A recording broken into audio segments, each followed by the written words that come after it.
അമേരിക്കയെ തകർക്കാൻ ഇറാനൊപ്പം റഷ്യ കൂടുന്നത് കൂടുതൽ കരുത്തു പകരുമെന്ന് തന്നെയാണ് നിരീക്ഷകർ അഭിപ്രായപ്പെടുന്നത്. യുദ്ധമാകട്ടെ അത് മറ്റൊരു തലത്തിലേക്ക് നീങ്ങാനും സാധ്യതയുണ്ട്. എന്നാൽ ഈ നീക്കത്തെ സസൂക്ഷ്മമായി നിരീക്ഷിക്കുന്ന ട്രംപ് ആകട്ടെ എങ്ങനെ ഇറാനെ കൂടുതലായി തന്നെ ആക്രമിക്കാം, അതായത് ചുരുങ്ങിയ ദിവസം കൊണ്ട് ഒരു കരാറിലേക്ക് എത്തുന്നതിന് മുൻപേ തന്നെ എങ്ങനെ ആക്രമിക്കാം എന്നതാണ് ഇവിടെ ഉറ്റുനോക്കുന്നത്. എന്നാൽ ഇത്രയധികം ദിവസങ്ങളായി തന്നെ പല മുന്നറിയിപ്പുകളും ട്രംപ് ആകട്ടെ ഇറാനുമേൽ നൽകുന്നുണ്ടെങ്കിൽ പോലും യാതൊന്നും തന്നെ സംഭവിക്കുന്നില്ല എന്നതാണ് ഏറ്റവും ഇവിടെ എടുത്തു പറയേണ്ട മറ്റൊരു കാര്യം.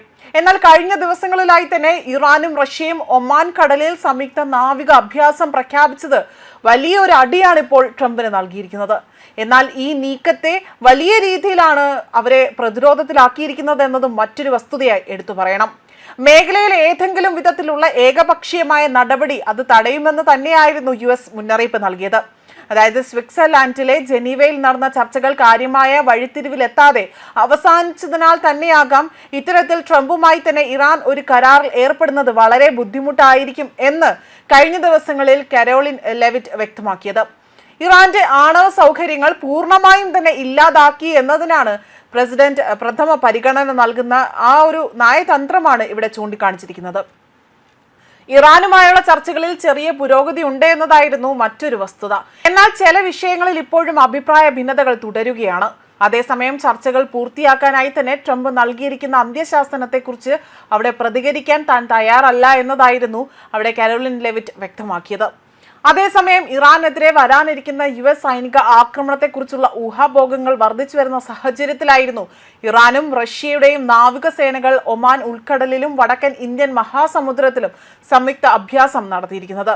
മാധ്യമ റിപ്പോർട്ടുകൾ പ്രകാരം ഇറാന്റെ ആൽവാണ്ട് ഡിസ്ട്രോയർ, മിസൈൽ വിക്ഷേപണ യുദ്ധ കപ്പലുകൾ, ഹെലികോപ്റ്ററുകൾ, ലാൻഡിംഗ് ക്രാഫ്റ്റ്, പ്രത്യേക ഓപ്ഷൻ ടീമുകൾ, അതേപോലെ തന്നെ മറ്റ് സംവിധാനങ്ങൾ എല്ലാം തന്നെ ഇതിൽ ഈ ഒരു അഭ്യാസത്തിൽ ഉൾപ്പെടുത്തിയിരിക്കുന്നതായി തന്നെ വിലയിരുത്തപ്പെടുന്നു. ഈ ആഴ്ച ആദ്യം തന്നെ ഹോർമുസ് കടലിടുക്കിൽ ഇസ്ലാമിക് റവല്യൂഷണറി കോർപ്സ് ആകട്ടെ നടത്തിയ അഭ്യാസത്തിന് ശേഷമാണ് ഈ അഭ്യാസം നടന്നിരിക്കുന്നത്. അതേപോലെ അതിൽ തന്ത്രപ്രധാനമായ ജലപാത താൽക്കാലികമായി തന്നെ അടച്ചിടുകയും ചെയ്തു.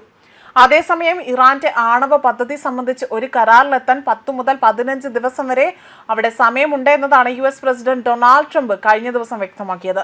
അല്ലാത്ത പക്ഷം വളരെ മോശം കാര്യങ്ങൾ സംഭവിക്കുമെന്നും മുന്നറിയിപ്പ് നൽകിയിട്ടുണ്ട്. അതേപോലെ കഴിഞ്ഞയാഴ്ച ലോകത്തിലെ ഏറ്റവും വലിയ വിമാനവാഹിനി കപ്പലായ USS ജെറാൾഡ് R. ഫോർഡിനെ മിഡിൽ ഈസ്റ്റിലേക്ക് വിന്യസിപ്പിക്കാൻ ട്രംപ് ഉത്തരവിട്ടിരുന്നു. ഇത് USS എബ്രഹാം ലിങ്കണിനെയും അതോടൊപ്പമുള്ള ഗ്രേറ്റ് മിസൈൽ ഡിസ്ട്രോയറുകളെയും ഇതിനോടകം തന്നെ മേഖലയിൽ ശക്തിപ്പെടുത്തുകയാണ് ഉണ്ടായിരിക്കുന്നതും. മാത്രമല്ല ഇപ്പോൾ ഏത് നിമിഷം വേണമെങ്കിലും ഒരു യുദ്ധം അത് ഉടൻ തന്നെ പൊട്ടിപ്പുറപ്പെട്ടേക്കാം എന്ന ഒരു വിലയിരുത്തൽ അല്ലെങ്കിൽ ഒരു രീതിയിലേക്കുള്ള റിപ്പോർട്ടുകൾ അല്ലെങ്കിൽ ഒരു സൂചനയാണ് പുറത്തു വന്നിരിക്കുന്നത്.